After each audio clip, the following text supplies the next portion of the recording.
mortgage industry, so he can answer anything you can throw at him. And he's going to run through a demo just to kind of show you or refresh you on how the tool is working. And then he'll be available to answer any questions. You can put questions in the chat, or you can raise your hand and come off mute. So welcome, everybody. Jeff, it's all yours. Okay, thanks, Allison. And thanks, everybody, for attending today. I was chatting with Todd Martin at the beginning of the meeting. And Tyler, he had asked a couple of questions, which I'll let you address before I get started. But what kind of changes do we have coming? I know we have ARMS coming on soon. And when do you anticipate that, Tyler? Actually, ARMS, if anyone's running an estimate today, ARMS are now live. So yeah, when you go to run an estimate, when you start entering loan details, it defaults to fixed rate as the option, but you can now select ARM and put it in there and setting up the rate adjustment caps default to 2, 2, 5. So 2 for the initial, 2 for subsequent, and 5 for lifetime, but you can edit that. And the only other thing you'll need to enter for an ARM is the terms and number of months. So the initial term and then subsequent terms. But okay. Yeah, ARMS are live as of a couple of hours ago. Okay, very good. And then there was another item I mentioned too, and I don't know how many people out there do builder business. In our area, Tyler and I are both in Virginia. Allison's in Wyoming, but in Virginia, when you use a builder's lender or use any lender, the builder typically does not pay seller fees, like seller, in our case in Virginia, seller's grantor's tax. So we will have a drop down coming, and I'll let Tyler address that when it's coming out. But that drop down will take all of the buyer and seller fees and put them on the buyer side, so that you can use this for brand new construction as well. And Tyler, when do you anticipate that? Really, that's ready to go live. We just need to enable it on a company by company basis, and in other areas might need to tweak how we're processing fees coming back from First American, since everything is so locality dependent. It's set up for Virginia and Maryland right now, but any other states, we'll just need to make sure we have it configured correctly for any title or government fees that might move around based off of if it's new construction or not. So if you want to start using that, shoot an email over to support@Lightning Estimates and just mention the state in there, and I'll probably have a couple of questions just to make sure I'm setting things up correctly, so we're using the right defaults, but we'll get it added in. Okay, and thanks, Tyler. You took the words right out of my mouth, because I was going to say, anytime you got a question or a problem, email support@lightningestimates.com. Both Tyler and I monitor that. We'll get back to you as soon as possible. And it's generally within the hour, if not sooner, but we're going to definitely be same day. I'm going to go ahead and share my screen. You should be seeing the Lightning Estimates start page up on the screen now. There we go. Should have popped up. I'm just going to run through one estimate a little bit slow. Not everybody has used this. We do look at usage, and we want to make sure that if you're paying for this, you're getting your money's worth out of it. You're getting what you need to help you do a better job. So I'll go through this a little bit slow, but you'll see at the top the details. There's a payment screen, a title screen, a fee screen, and an estimate screen. So it's very intuitive, 5 screens.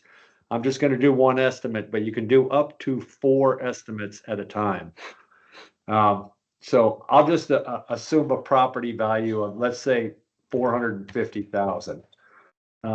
Property type, you'll get a drop down. You can pick whatever you want, because we do have loan level price adjustments for mortgage insurance on conventional loans. So you want to make sure you pick the right drop down. I'm just going to do a single family detached.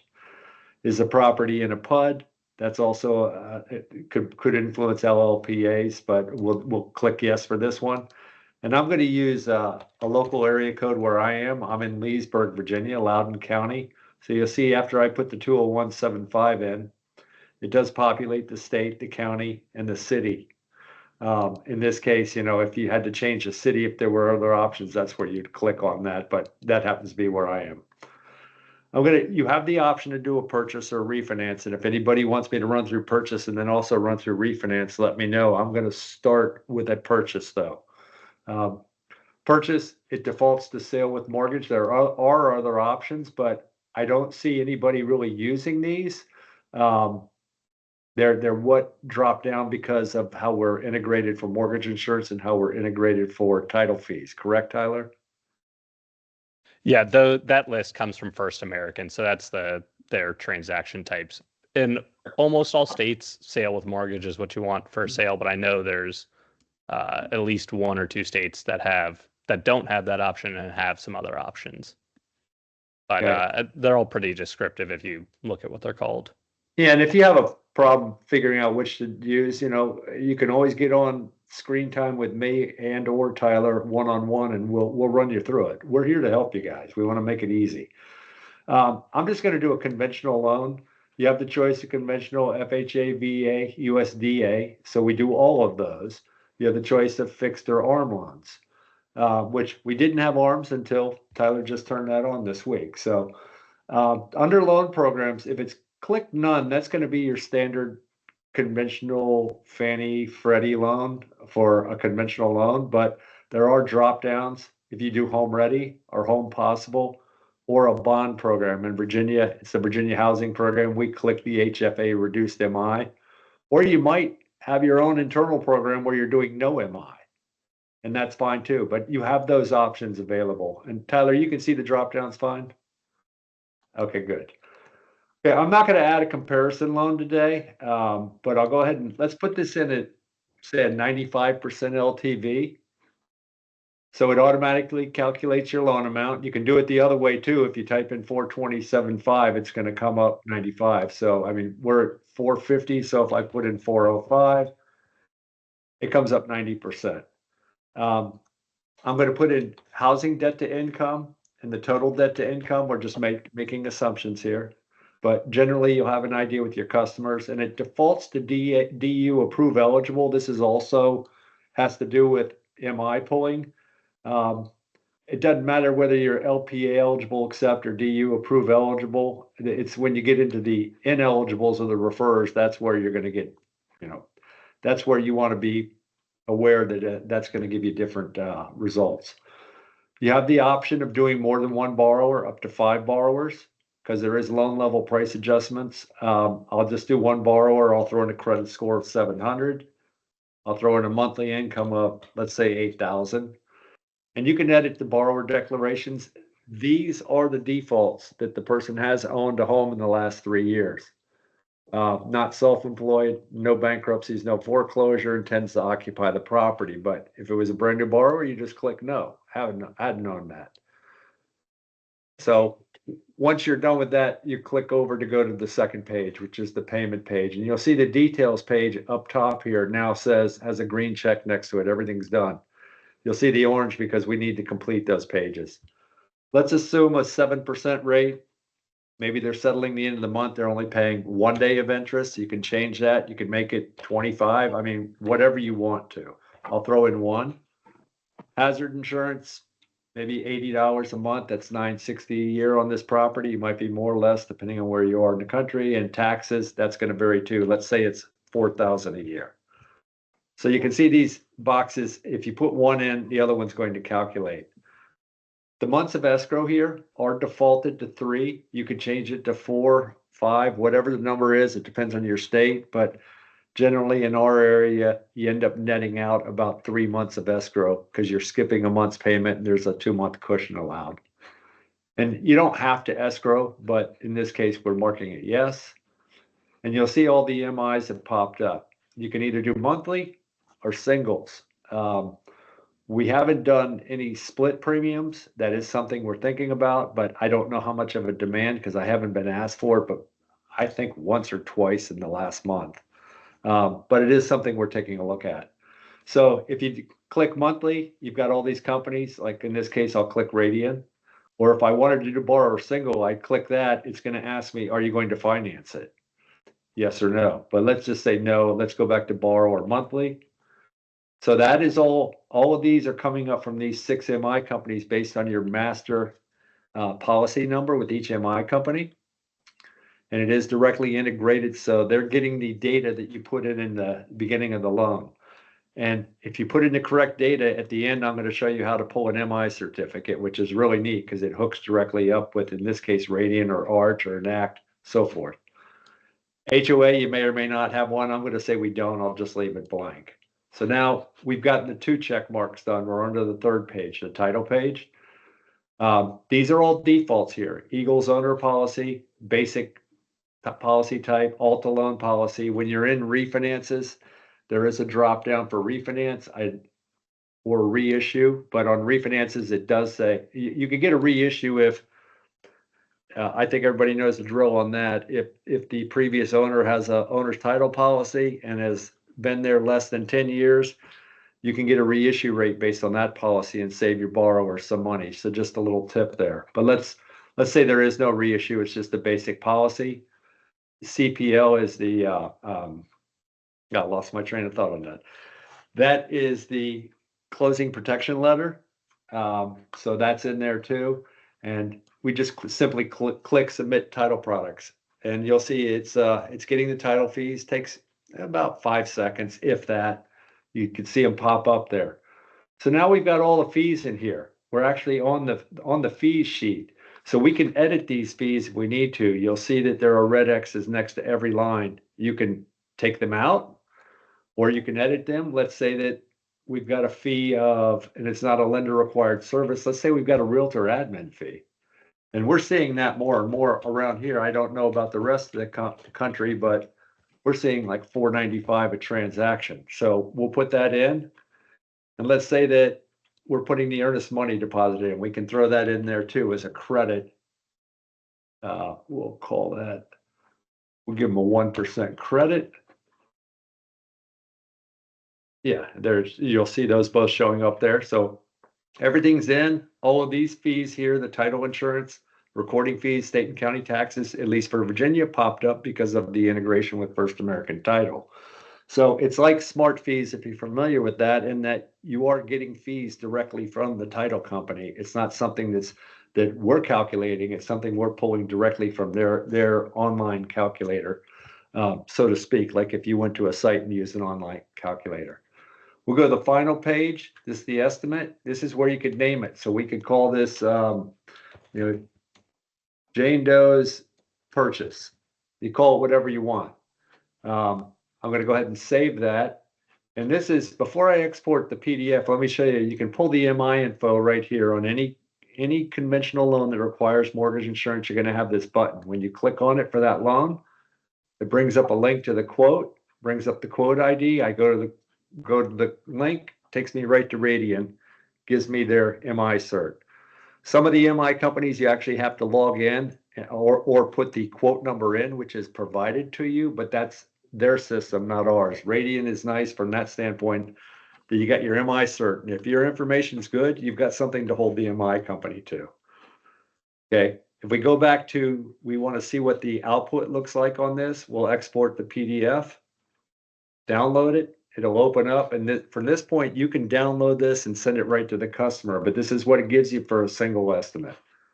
It's got your verbiage that conforms to the CFPB regulations that get an official loan estimate before choosing a loan. This is not an official loan estimate, so you're not bound by anything. It shows the 2 most important things that all of my customers have asked for, and I think most of you would agree. But people want to see the monthly payment. That's all in this block right here. And then they want to see, what's it going to cost me? Here's my cash to close, $52,139. It shows the EMD credit in there. It shows your prepaid items, which you'll notice $2278.75. They're in this box here. It shows your other closing costs, which is everything else here. So everything from title company fees on down through government and recording fees are pulled from First American Title.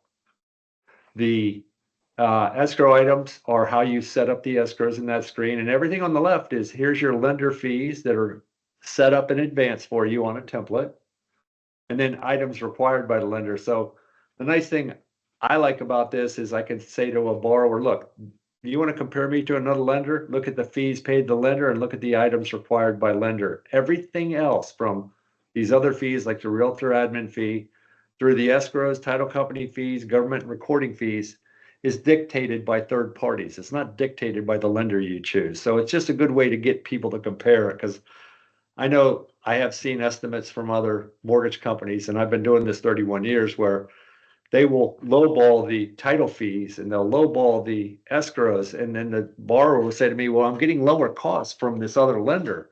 What can you do about that? And I educate them. And that's what I'm saying. Use this as a tool. It's very, let me shrink this down just a little bit so we can see the whole screen. It's very nice presentation for the customer, because it does give you your logo, your picture, all your NMLS information. It gives the type of loan, the rate, the APR, and it breaks it down so simple for the customer to look at. So I just wanted to run through that. I can run through a refinance, but are there questions? Because this hour is for you guys. It's not for me to just keep running on and on. I've talked enough now. And feel free to come off mic. Yeah, there's no questions in the chat right now, but if anybody wants to ask questions, just come off mute and fire away. And let me state, there's no stupid questions here. You know, this is something new to you guys. So even if it seems obvious, ask it. That's what I tell my customers all the time. You know, don't get off this call and say, I wish I had asked about this or that, but I didn't want to. Ask now, because someone else may be thinking the same question.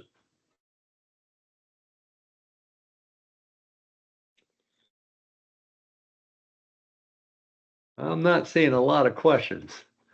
Hey, Does anybody need, okay, the title production, would you please go through the title production selection again for the drop downs we need to select? Okay. I'm going to go back to that screen, which is just go right to the tab at the top, title. Okay. And I opened it up. This is what's defaulted. So you don't have to do anything. You don't have to make selections, but you may be in a market where they're not buying Eagle policy, which is an expensive policy. I know they may be just buying an Alta owner's policy or standard policy. So you could change that.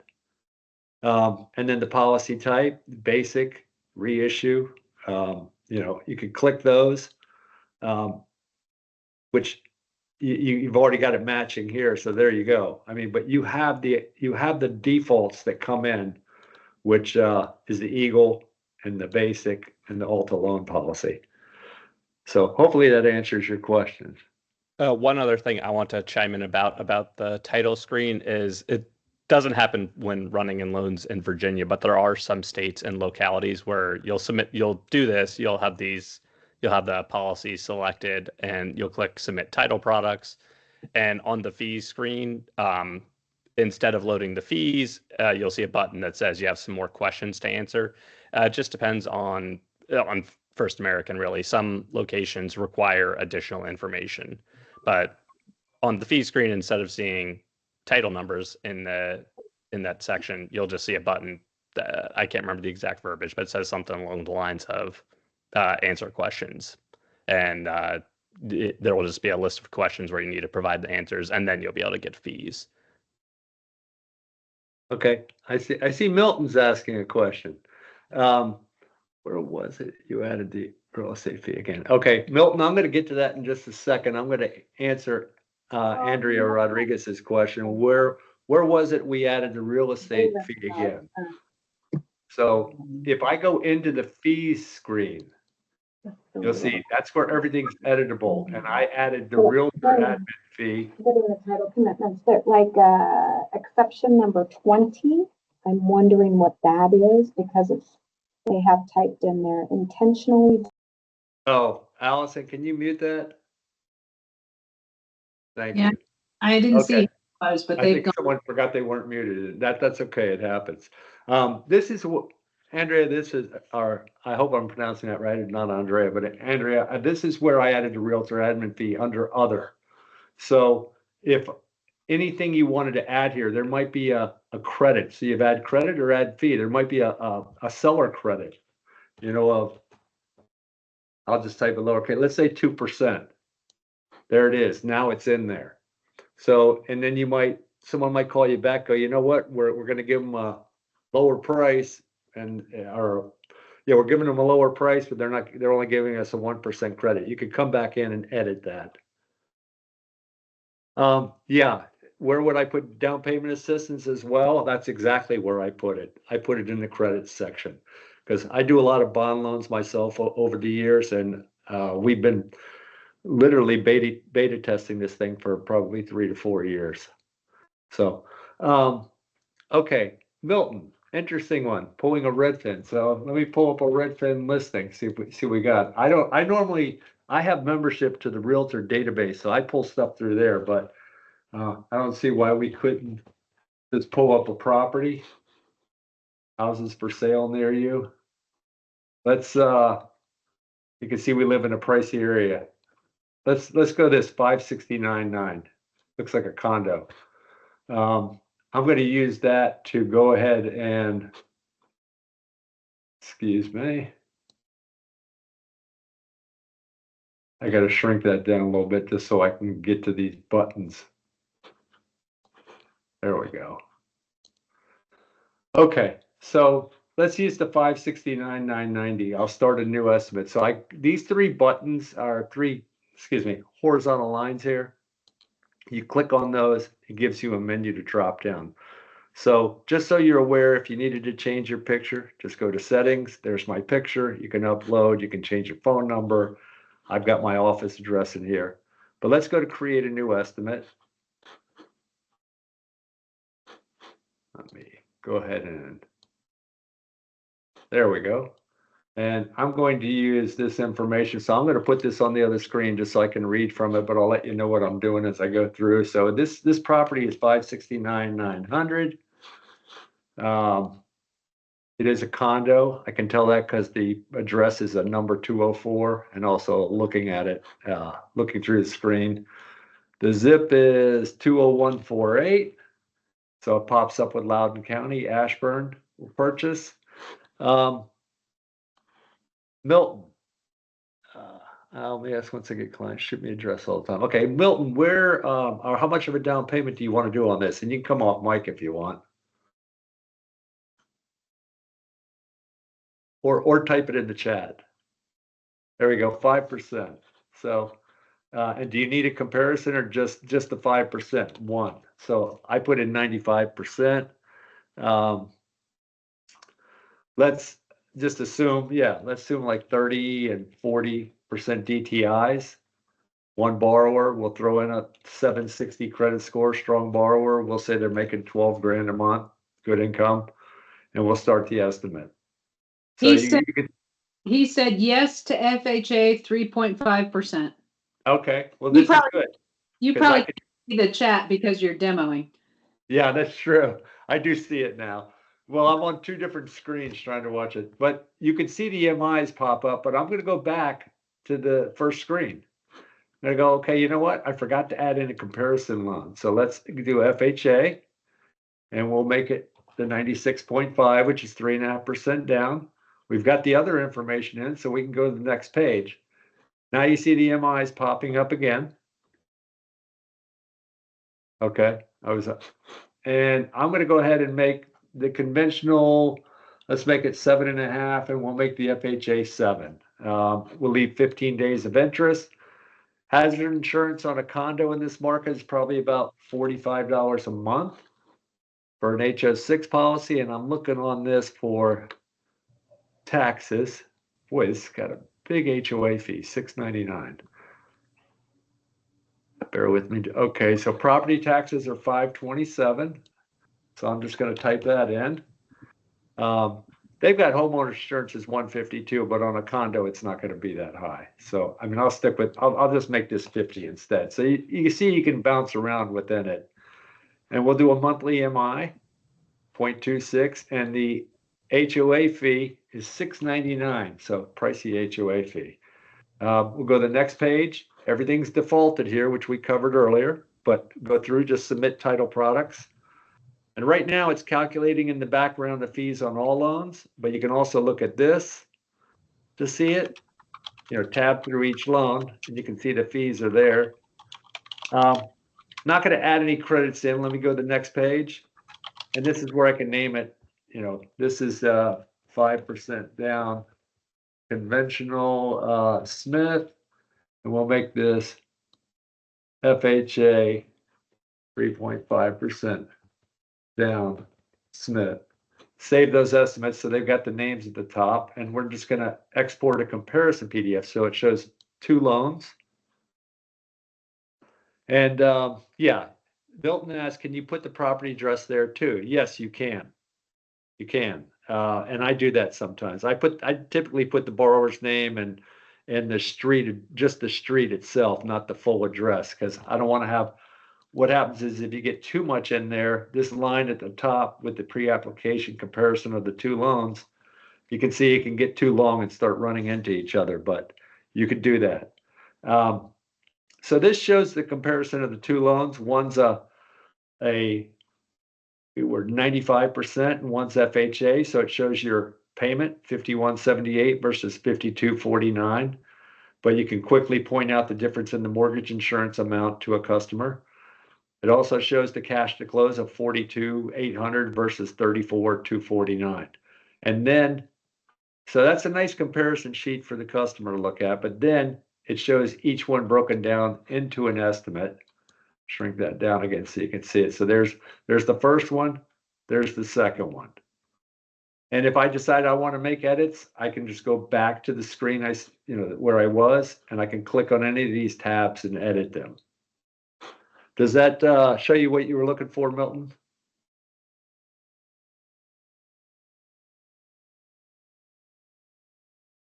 Okay, can you co-brand this with a realtor? That's something we're considering. We haven't brought that out yet. Tyler, do you want to address that? It's just something we got to do some more research on, specifically around regulations too, we want to make sure you're not sending anything out that's going to get anyone in trouble. Yeah, we wanted compliant. We've been vetted by a lot of companies for compliance, and we're really crossing our T's and dotting our I's. Yeah, I think Milton, that's a good suggestion to be able to co-brand it, to put examples out for an open house, a listing, a broker's open. Again, the value I've seen in it for me over the years is simply the speed.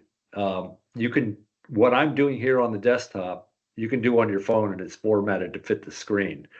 And I use it a lot on my phone because I'm out, but it's quick, it's easy, it gets it done. So even if you just need to calculate a payment, you can plug stuff in. You don't necessarily have to have exact information at that point, but you can use it in a variety of ways. Okay, any other questions? We're here for you guys. And if you're coming in late, we did record the call. So the other thing I'll point out, I know that rates have jumped in the last couple of weeks, but they were trending downwards. We were starting to see more refinance inquiries from customers, especially from my database. I've got a number of files run from my old database that will be refinancing once the rates come back down. But I did use this on a VA IRRRL where I did a 3 comparison. One was we pay all the cost. Next one was we only the borrower was only financing the closing costs, not the prepaids, because they're getting those back. And then the third one was they were financing everything. And obviously when we pay the costs, we're doing it with the lender credit, so the rate's a little higher. But it was nice because it gave the person that was considering to refinance the option. It's like, do I want cash now, and what's it going to cost me? Or, if I don't come up with any cash, which is basically a free refinance, how much higher am I paying? But it leaves the door open to refinance again in 12 months or 18 months if rates drop again, which is the forecast right now.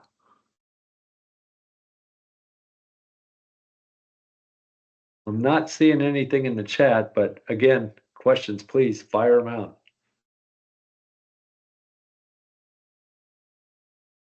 And if you have ARMs, please try the ARM feature. Let us know what you think. We love feedback on anything, any ideas. We keep a board of ideas that some we're working on now, some for future, but we're trying to make this your tool.